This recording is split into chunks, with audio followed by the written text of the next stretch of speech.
ओम शांति। मातेश्वरी जगदम्बा के चरित्र। मातेश्वरी जगदम्बा का जब भी स्मृति दिवस निकट आता है 24 जून, तो उसके चरित्र सुनने की हर व्यक्ति की इच्छा होती है। तो उनके चरित्र जो मेरे मानस पटल पर छपे रहते हैं वो मैं अवश्य सुनाना चाहूँगा। मातेश्वरी जगदम्बा प्रजापिता ब्रह्मा कुमारी ईश्वरीय विश्वविद्यालय की प्रथम मुख्य प्रशासिका थी, चीफ ऑफ ब्रह्मा कुमारीज। और वो इंस्टीट्यूशन के पूरे यज्ञ की प्रमुख और तपस्वी योगिन, जो उनके चेहरे से ही आप देखेंगे एक ऐसी झलक है जो लगता है कि कोई स्पिरिचुअल पावर की अथॉरिटी है। तो मातेश्वरी जगदम्बा मात्र 16 वर्ष की आयु में मैट्रिक पास करते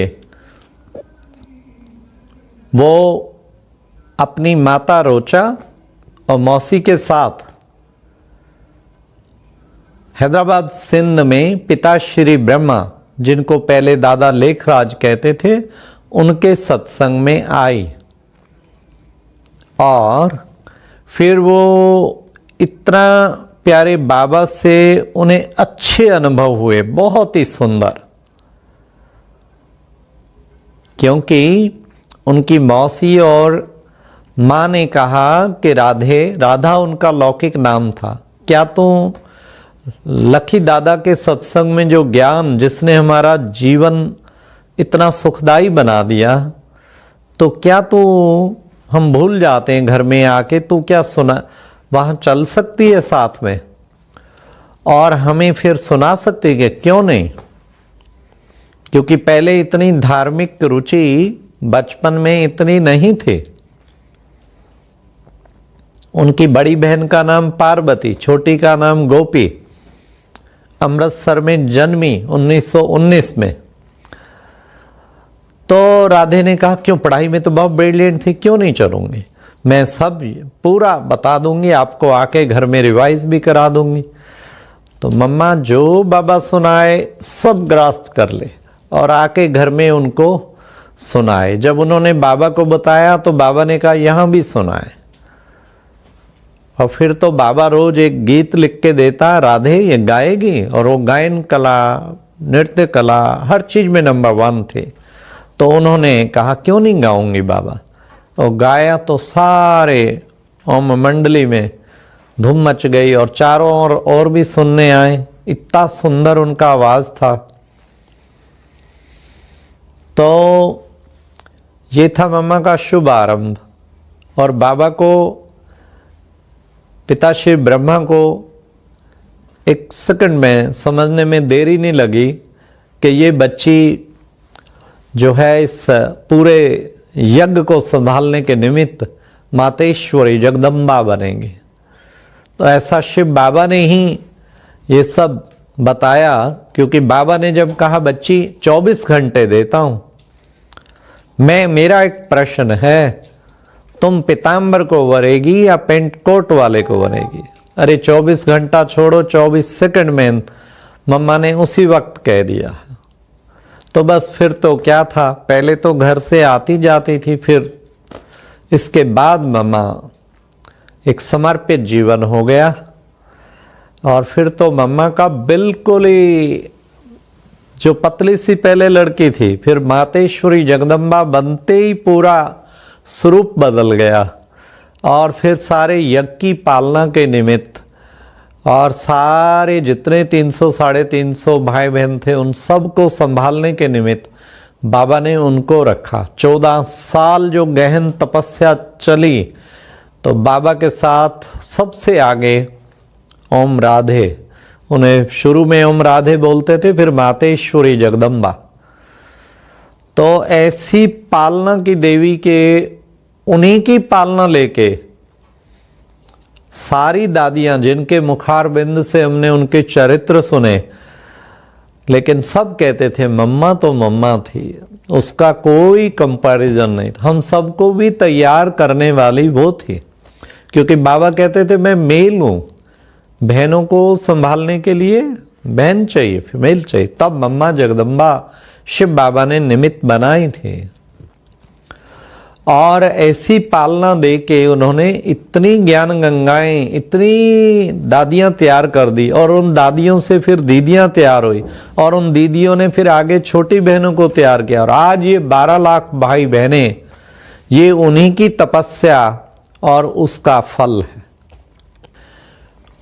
उनकी विशेषताओं में मैं विशेष कहना चाहूंगा कि वो प्योरिटी की देवी थी, पवित्रता की देवी। वैसे भी कन्याकुमारी थी, लेकिन उनके अंग अंग से पवित्रता की वाइब्रेशन आते थे, और उन्होंने हजारों को, उनकी दृष्टि से ही वो पतित से पावन बन गए, और उन्होंने अपना जीवन आध्यात्मिक रास्ते पे न्यौछावर कर दिया।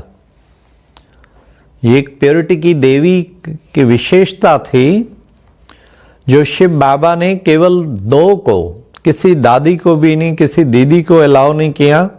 एक पिता श्री ब्रह्मा जो सारे सृष्टि के प्रजापिता, एक जगदम्बा सरस्वती, इन दोनों को, क्योंकि वो जगत की अम्बा है, वो प्रजा का पिता है, तो दोनों को गोदी देना। पिता के बच्चे अधिकारी हैं गोदी के, गोद में आके बच्चे गोदी लेते थे। मम्मा की जिसने गोदी ली, मैं 20 के लगभग भाई बहनों के अनुभव सुने होंगे कि मम्मा के पास जाते, बाकी सब भाई बहनों को शिव बाबा की इंस्ट्रक्शन है, अंग अंग से टच नहीं होना चाहिए, पर मम्मा का अंग टच होते ही ऐसा करंट, जैसे मम्मा बिजली की तरह एकदम विदेही बन जाता। जो मम्मा की गोद में गया वो एकदम विदेही आत्मा बन के, जैसे सचमुच जो है वो शिव बाबा के उस प्यार में खो गया, दृष्टि लेते लेते, और विदेही हो गया। ये थी मम्मा की प्योरिटी। उनके अंग टच होते ही प्योरिटी के इतने वाइब्रेशन प्रवाहित करने लग जाते थे। सोचिए वो खुद कितनी पवित्रता की देवी थी। जो भी उनके सामने गया, शुरू में विरोध बहुत होता था, लेकिन उनकी दृष्टि, पवित्र दृष्टि से ही एकदम शांत हो गए, विरोधी भी शांत हो गए। अमृतसर में मम्मा गई तो वहाँ काफ़ी शुरू में अपोजिशन था। मम्मा ऊपर थी भवन में, नीचे बहुत सारा ग्रुप सब इकट्ठा हुआ, तो 3 जन, हमें आपकी मातेश्वर, हमें मातेश्वर, वो तो लड़ने के भाव से गए थे। 3 जनों को परमिट किया। ऊपर जाते ही मम्मा की दृष्टि लेते ही एकदम शांत। इनकी मातेश्वरी तो इतनी अच्छी है, कमाल है। कानपुर में बहुत बड़ा हॉल खचाखच भरा हुआ था, और प्लान बनाया हुआ था भिन्न भिन्न धर्मों के लोगों ने, क्योंकि ये नया धर्म था, लोगों की समझ से बाहर था शुरू में, कि इनकी ब्रह्मा कुमारियों की मातेश्वरी आज आए तो सही, प्रश्नों की इतनी झड़ी लगाएंगे जो मंच छोड़ के भाग जाएगी। सब भरा हुआ था। जब मम्मा का टाइम हुआ आने का, आई मम्मा दृष्टि देते हुए बहुत पवित्रता की, और स्टेज पे खड़े होके पहले दृष्टि दिया। दृष्टि से ही पिन ड्रॉप साइलेंस हो गया। मम्मा के सामने तो जो जाता था सन्नाटा छा जाता था एकदम। और फिर जैसे मम्मा बैठने लगी, जहाँ चेयर पे बैठ के प्रवचन करना था, इतने खुसर फुसर सारी सभा में आपस में हो गया कि ये तो साक्षात देवी, आज हम कुछ नहीं पूछेंगे, चुपचाप सुने। और सचमुच 1.25 घंटा मम्मा ने प्रवचन किया, पिन ड्रॉप साइलेंस, सब ने सुना। ये थी मम्मा की कमाल, उनकी दृष्टि की, उनकी पवित्रता की कमाल। ज्ञान की तो वो अथॉरिटी थी, ज्ञानेश्वरी कहते हैं ना, सरस्वती विद्या की देवी। आज कितने सेमिनार, पहले सरस्वती का दीप जलाओ, तो खुद वो कितनी, हाँ, गॉडेस ऑफ विजडम जिसे कहते हैं, तो मम्मा की आप मुरलियां सुन के देखें, उनकी वाणी ऐसा लगता है कोई गजगौर कर रही हो, इतना अथॉरिटी से। मैंने तो जीवन में कभी नहीं सुने इतने अथॉरिटी के बोल, और एकदम ज्ञान की डीपनेस में, एक ही पॉइंट के इतना डीपनेस में ले जाती थी। ये थी मम्मा की कमाल, ये था वंडर मम्मा का। कितना ज्ञान ऐश्वरी, ज्ञान की भरपूर गंगा। तब प्यारे बाबा उनको जगह जगह सारे इंडिया भर में, बाबा खुद ना जाकर, खुद जाते थे दिल्ली बॉम्बे थोड़ा, लेकिन ज़्यादा मातेश्वरी जगदम्बा को, जिसको पार्ट मिला हुआ है सरस्वती का, तो वो कलश उसके सिर पे है। तो मम्मा 15 दिन करनाल रही, मैं भी करनाल से ईश्वरीय ज्ञान लिया। 15 दिन अंबाला रही, अमृतसर रही, दिल्ली रही, कानपुर रही, और फिर कहाँ बेंगलोर, सारे इंडिया में, बॉम्बे कितना टाइम मम्मा का बीज बोया हुआ है। इंडिया में जितने भी सेंटर्स खुले हैं और विदेश में भी उनकी अव्यक्त पालना का रिजल्ट है। भले उस वक्त विदेश में सेंटर नहीं थे, परंतु मम्मा सुबह 2:30 बजे उठ के जो पावरफुल किरणें सारे विश्व में फैलाती थी। तब विदेश के सेंटरों पे जितने विदेशी निकले, वो कहते हैं हमने इनको तो देखा है, इन्होंने हमें बड़ा सुंदर दिव्य साक्षात्कार पहले हुआ था। ये कहेंगे मम्मा के जाने के बाद भी उनकी अव्यक्त पालना हुई। अगर मम्मा की अव्यक्त पालना की बात सुने तो मैं भी एक उन्हीं का ही प्रोडक्ट हूँ। मैं भले साकार में मम्मा को नहीं मिला, लेकिन मैं 1977 में ईश्वरीय ज्ञान में करनाल से चला। तो घर में पहले क्योंकि हम सिख धर्म को बिलीव करते थे लौकिक में, और फिर इधर ब्रह्म कुमारीज में मैं आ गया, तो नेचुरल है घर में विरोध होना था। माता पिता भाई बंधु मामा सभी, बहुत मुझे विरोध का सामना करना पड़ा शुरू में। ये अलग बात है, बाद में वो भी इसी ईश्वरीय विश्वविद्यालय से माता श्री भी जुड़ गई, पिताजी भी, सभी सहयोगी बहुत बन गए। लेकिन शुरू में बहुत सामना करना पड़ा मुझे। 6-7 महीना सामना करते एक दिन में टूट गया, और मैंने सोचा कि मेरी पढ़ाई भी सारी डिस्टर्ब होगी, क्योंकि मेरी एज भी 16 वर्ष ही केवल थी, 16-17 वर्ष। उस वक्त मैंने +1 में एडमिशन लिया था मेडिकल में, फिर बाद में तो इंजीनियरिंग किया। तो जिस दिन टूट गया, तो मैंने उस दिन पक्का निर्णय किया, आज मैं सेंटर पे जाऊंगा, और आज मैं सिस्टर्स को कह के आऊँगा कि अब मैं 3 साल नहीं आने वाला हूँ, पहले मेरी पढ़ाई पूरी हो जाए और फिर मैं आऊँगा। मैं अब और इससे अधिक नहीं सामना कर सकता। वो जिस दिन मैं गया, वो दिन था 24 जून, मातेश्वरी जगदम्बा का स्मृति दिवस, और उस दिन भोग लगना था। तो वहाँ ब्रज पुष्पा दादी सत्या बहन रहते थे। सत्या बहन संदेश पुत्री थी, अर्थात ध्यान में जाती थी, उन्हें दिव्य दृष्टि का पार्ट मिला हुआ था। तो वो भोग लेके जब गई ऊपर सूक्ष्म वतन में, बाबा को भोग लगाया, मम्मा को भी लगाया, और मम्मा ने प्यार भरी शिक्षाएं थोड़ी देर में ही, वो तो ध्यान में ही थी एकदम, जैसे मम्मा की सोल आई। और शुरू में प्राचीन टाइम में बहुत कुछ होता था, और ऐसी अनुभूति अव्यक्त पालना की कराते थे। तो इतनी पावरफुल दृष्टि दे रहे हो, थोड़ी देर में मुझे बुलाया, जो मैं सबसे पीछे बैठा था। मेरे आगे तो सब वरिष्ठ भाई बैठे थे, तो मेरे आगे जो वरिष्ठ भाई बैठा था उठ के जाने लगे। फिर उसे रोका, फिर मुझे बुलाया, फिर सबने मुझे इशारा किया, मैं जाके बैठ गया। मुझे कहा सामने बैठ के दृष्टि लिया, इतनी पावरफुल दृष्टि, थोड़ी देर में ही फिर जर्क लगा, और सत्या बहन पुनः ध्यान में, उसमें वो मम्मा का सोल चला गया। फिर पुनः जब ध्यान से उतर के आई, उसने मम्मा को भोग का भी समाचार सुनाया, क्लास के लिए क्या शिक्षाएं मम्मा मातेश्वरी जगदम्बा ने दी वो भी सुनाया। फिर लास्ट में कहा पता नहीं मम्मा ने, क्योंकि मैं तो उठ के अपने स्थान पे जा बैठा था, कि वो जो पीछे बच्चा बैठा है उसको बुला के मम्मा ने अपनी गोद में बिठाया, और फिर बहुत प्यार किया। फिर मम्मा ने मुझे कहा कि बच्ची, ये बच्चा आगे चल के विश्व कल्याणकारी बनेगा, ये बच्चा आगे चल के विश्व कल्याण, देखना। अरे मेरे को जब ये मैसेज सुनाया, आप सोचते हैं मेरे कितने रोंगटे, कितनी खुशी चढ़ गई। सारों ने मेरे को वाह वाह किया। मैं तो सबसे जूनियर मोस्ट था और मैं तो आया हुआ था उस दिन रिजाइन देने, और मम्मा का वरदान मिला कि विश्व कल्याणकारी बनेगा, विश्व। तो मुझे फिर भी, खैर मुझे इंजेक्शन तो ऐसा मम्मा का लगा कि वो दिन और आज का दिन फिर पीछे नहीं हटना, उत्साह कम हुआ है, उमंग उत्साह। लेकिन मुझे बीच बीच में काफ़ी वर्ष तक ये आता रहा कि मैं कैसे बनूंगा, मम्मा तो कह गई, मैं कैसे बनूंगा। फिर 2004 में मेरा प्रथम बार यूके, यूरोप, दादी प्रकाश मणि जी ने प्रोग्राम बनाया और दादी जानकी वापस आया। मधुबन समाचार सारा दादी जानकी को सभी देशों से मिला था। तो दादी जानकी ने मेरे को कहा, तेरे को सिलेक्ट कर लिया विदेश सेवा के लिए।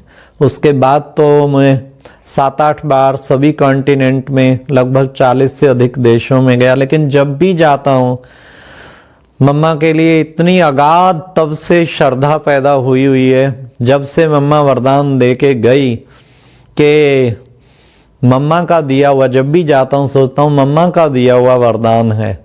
तो ये है उनकी अव्यक्त पालना। ऐसा नहीं कि साकार में, कि बाद में भी बहुतों को विचित्र अनुभव आज तक होते रहते हैं मम्मा की। और सबसे बड़ी विशेषता, वो बहुत ओबीडिएंट थी। जी बाबा, जी बाबा, जी बाबा के सिवाय कुछ करना नहीं।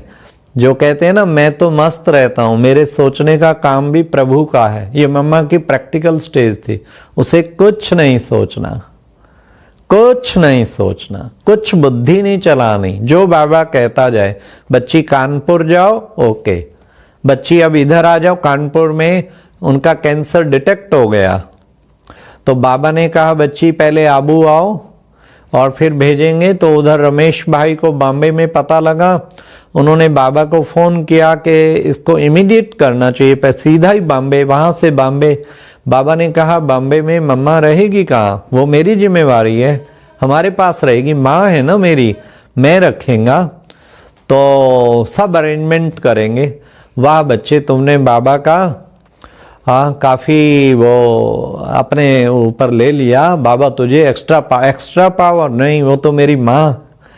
और फिर बाबा, फिर मम्मा, सीधा मम्मा कुछ नहीं सोचना, बाबा आप वहाँ जाओ, ओके बाबा, वहाँ रहो, ओके जी बाबा। जी बाबा के सिवा पूरी लाइफ में मम्मा ने कुछ नहीं किया।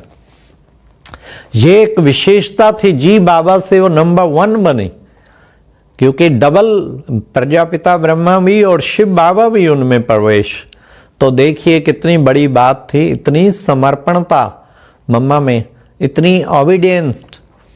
तो बाबा ने एक बार कहा, ये 4 फुट 6 फुट के चित्र बाबा को ये 2 दिन के अंदर ब्रॉडरी किया हुआ और बड़ा अच्छा ऐसा चाहिए बाबा, जी बाबा। और मम्मा रात रात जाग के भी वो पूरे टाइम तक तैयार करके दिए। इसे कहेंगे ओबीडियंस। देखो जिस बात में बाबा ने जो कह दिया। एक बार पार्टी जा रही थी माउंट आबू से, तो बाबा ने कहा मम्मा पार्टी जा रही है, क्योंकि मम्मा बाबा छुट्टी देते थे। बाबा रुमाल हिला के, मम्मा क्या इनको गरम गरम हलवा खिला सकते हैं? हाँ जी बाबा। मम्मा गई किचन में, खुद बनाने लगी, और पार्टी तो बस अड्डे तक ले जाना था, तो चढ़ गई। लोकल बस वहां तक ले जाती अपनी, तो बस पे चढ़ गई। कोई भागा भागा, मम्मा किसके लिए हलवा बना रहे हो? पार्टी चढ़ गई बस पे। मम्मा ने प्यार से मुस्कुराया और बनाती रही। फिर बस चली गई लोकल बस स्टैंड पे। फिर दूसरा कोई भागा, मम्मा किसके लिए बना रही हो? ये तो जो है पार्टी तो चली गई। फिर भी मम्मा मुस्कुराती रही, बनाती रही। जी बाबा कहा हुआ था ना, वो बाबा जाने, पार्टी जानी है, नहीं गई। फिर आके का बाबा हलवा तैयार हो गया, 2 बच्चों को तैयार किया, जाओ भाई बस स्टैंड। बाबा बस तो चली गई होगी, टाइम हो गया शेड्यूल। बच्चे बाबा कहते ना जाओ, तो ले गए। पता लगा उस दिन बस पंचर थोड़ा लेट हो गई, और सबको गरम गरम हलवा मम्मा बाबा ने भेजा। सब बच्चों के नैन में प्यार के आंसू आ गए। तो ये क्या था? ये है जी बाबा। मम्मा 100% पक्की, छलांग लगा दो तो छलांग लगाए, कुछ नहीं सोचना। ये मम्मा की जीवन की सबसे बड़ी धारणा थी, हुक्म ही हुक्म चलाए राह, उसके हुक्म में पूरा चलना है। फिर उनके अंदर एक और विशेषता कि वो कितना जबरदस्त उनका एक ये था कि वो फियरलेसनेस, भय जरा भी निकट नहीं, निर्भय की देवी, निर्भयता इतनी, कभी नहीं कहीं कोई घबराहट। शुरू में कितना भी अपोजिशन हुआ, कुछ भी हुआ, वारंट आ गया, भले कोर्ट में गई और जज ने कितना कहा कि तुम ईश्वर को हाजिर नाजिर करके बोलो, जो बोलूंगी सच। ईश्वर को हाजिर, मैं जज को हाजिर नाजिर कह सकती हूँ, ईश्वर को नहीं कहूंगी। तो सब तालियां, सैकड़ों हजारों खड़े थे तालियां बजाने, हतक हो रहा है, ये अपमान हो रहा है कोर्ट का, हथकड़ी पहना दी जाएगी, कुछ भी करो लेकिन झूठी कसम नहीं खाएंगी। ऑर्डर भी कर दिया हथकड़ी पर, मम्मा को जरा भय नहीं। आखिर रोका, फिर जज ने प्रश्न पूछना शुरू किया और जब उसके उत्तर इतने अच्छे अच्छे दिए, जज इतना इन्फ्लुएंस हुआ कि उन्होंने कहा गलत क्या कर रहे हैं, तो इतना अच्छा कार्य कर रही हैं और फ्री बड़ी। तो ये थी फियरलेस। मम्मा जरा भी नहीं, कहीं भी कितना भी कुछ कहीं कुछ हुआ हो, लेकिन मम्मा के शक्ल पे जरा फियर नहीं है। अरे इतना छोड़ो, सबसे बड़ा उनका खुद का शारीरिक पेपर, जब कैंसर घोषित हो गया टाटा हॉस्पिटल कैंसर, वहां पर 8 महीना रमेश जी के घर में रही और मम्मा रोज जाती रही वहां। सुबह आधा दिन हॉस्पिटल ट्रीटमेंट करा के आती थी और आधा दिन बॉम्बे की सेवा। आज बॉम्बे के जितने सेंटर, वो मम्मा का चरण पड़ा हुआ है, उसका बीज बोया हुआ है और मम्मा के चेहरे पे जरा नहीं कभी थोड़ा फर्क देखा। आखिर लास्ट में डॉक्टरों ने जवाब दे दिया कि कैंसर फैल गया है, अब जहां भी 2-3 महीना रहेंगी, 3-4 महीना, जहां चाहें आप इन्हें ले जाएं। और तब मम्मा ने डिसाइड किया मधुबन जाना है। मम्मा को जो बताया गया तो मम्मा ने कहा ड्रामा, और मम्मा की मुस्कुराहट आगे 3-4 मास जो भी रहे, जरा भी एक बार भी जरा भी चिंता नहीं देखी उनके चेहरे पे। ये मम्मा की बहुत बड़ी कमाल थी, देखिए कितनी बड़ी बात। और फिर लास्ट डे भी बाबा दृष्टि दिलाते हुए मम्मा सबको अंगूर खिलाते हुए गई, मृत्यु भी वश में हो गई। ये थी कमाल, देखो स्वेच्छा से शरीर छोड़ा मम्मा ने। तो मम्मा कभी भी किसी चीज का भय नहीं, किसी चीज का शरीर का वो बिल्कुल नहीं। ऐसी मातेश्वरी जगदम्बा की विशेषता थी। और उन्होंने कभी भी कोई उनके सामने आता, जब यज्ञ की पालना करती थी तो मम्मा से पूछते थे, मम्मा को कोई आके रिपोर्ट सुनाता, मम्मा देखो देखो उसने ऐसे किया, अच्छा ऐसा किया, अच्छा तो उसने तो ऐसा किया, लेकिन तुमने फील किया? हाँ जी मम्मा। तो क्यों फील किया? क्या फील करना ठीक है? उसने गलत किया लेकिन तुमने भी तो फील किया। तो इतना छोटा मुंह लेके वापस आता था आने वाला कि ये क्या हो गया। वंडरफुल। मम्मा का एज जगदम्बा चारों ओर ऐसा साक्षात्कार होता था। कितने सेंटर तो ऐसे खुले। अंबाला के भाई बहन बाबा के पास गए, अम्बा मैया का अंबाला, अम्बा मैया का अम्बा। बाबा अम्बा जगदम्बा को अपने शहर में तो भेजो अंबाला में। बाबा ने डेट टाइम फिक्स कर दिया और मम्मा को जिस डेट टाइम पे आना था, अंबाला में तो छोटा सा कमरा था, आज भी है जनाना हॉस्पिटल सब्जी मंडी में ऊपर, लेकिन वहां तो रहने का भी नहीं। और जहां मम्मा रहती थी 15 दिन सब हरियाणा क्या, इधर उधर क्या, पंजाब क्या, दिल्ली क्या, सब मिलने आते थे। तो मम्मा को किसी सेठ को अप्रोच किया गया, उसकी बड़ी कोठी थी और वो मम्मा के लिए उसने खुशी से दिया। उसको खूब बहनों ने, भाई बहनों ने डेकोरेट किया, इतना बढ़िया फर्स्ट क्लास। उस वक्त वहां ध्यानी दादी रहती थी।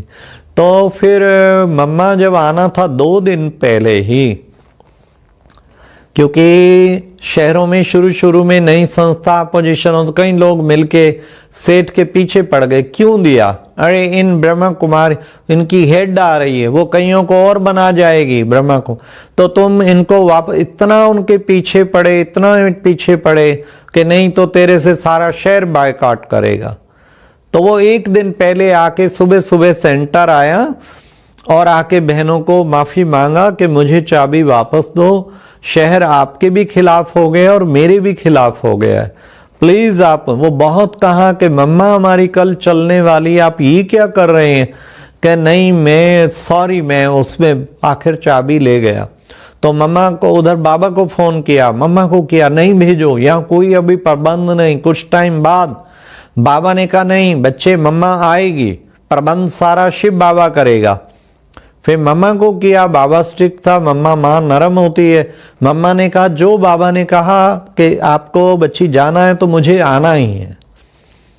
तो सब थिरक गए वहां भाई बहन, क्या करें कैसे करें, बहुत घबराए हुए, कहाँ ले जाएंगे, इस ऊपर कमरे में तो ढंग का बाथरूम भी नहीं है।